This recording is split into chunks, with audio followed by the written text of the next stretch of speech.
We've been in our present location for 35 years, and that one prior to that, we were probably there for about 10 or 15 years, something like that.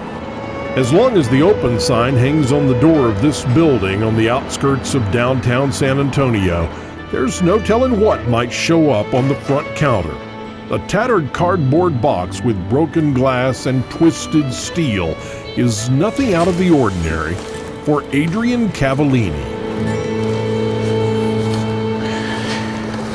This is a leaded glass panel, and you can see it was completely destroyed.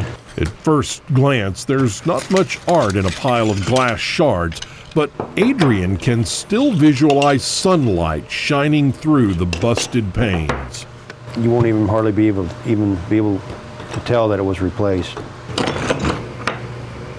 From this cluttered, modest studio, this third-generation Italian craftsman creates some of the country's largest stained glass projects.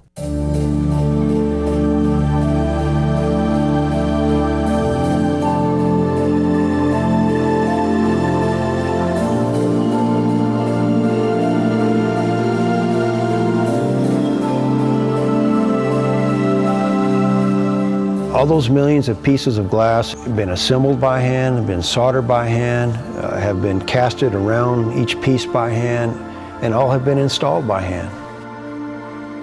Small pieces of mosaics or small pieces of panes of glass or art glass, they don't bother us at all. In fact, we embrace a challenge of having many small pieces. Stained glass, by its very nature and by its history, came into its own around the medieval times during the Gothic period of building. So stained glass was and is a tool for visual education back in the Gothic medieval times.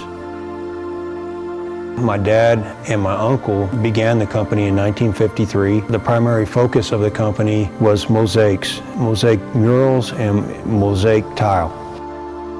Well, they did the Sanger-Harris building in Dallas. The Sanger-Harris building was the single largest mosaic installation in the nation, and it was literally thousands of square feet of mosaic. In the late 50s, my dad branched into stained glass, and little by little we started doing more and more stained glass windows, and the mosaics we started doing a little less of. These days, Adrian has help carrying on the Cavallini tradition. Seems stained glass is one of the few art forms where computers have no place at all. It's like, okay, that's morning spring. Every drawing, every piece of glass is hand-designed using age-old, time-proven methods. In fact, with such large-scale monumental jobs, even the original sketches are too big for any computer. By the hundreds, Cavallini creations are stacked like a tattered timeline of a stained glass heritage. I had a gentleman, he was going through a rough time in his life, and he came to church, and he walked into the church, and he said he walked in about a third of the way, and he looked up at the stained glass, and they moved him so much that he started to cry. And it brought him back into the church. Not so much the stained glass windows, but it helped him to realize that, hey, you know, I belong here, this is where I need to be. And you know, when I hear stories like that, it gives me goosebumps. And it makes me feel, you know, I'm doing something worthwhile in life.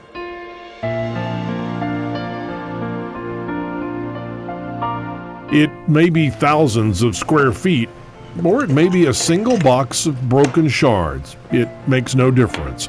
As long as there's daylight, Adrian Cavallini's gallery will always be hallowed ground. Stained glass has never gone out of style, and it will probably never be out of style. And as long as people want it, it will always be here.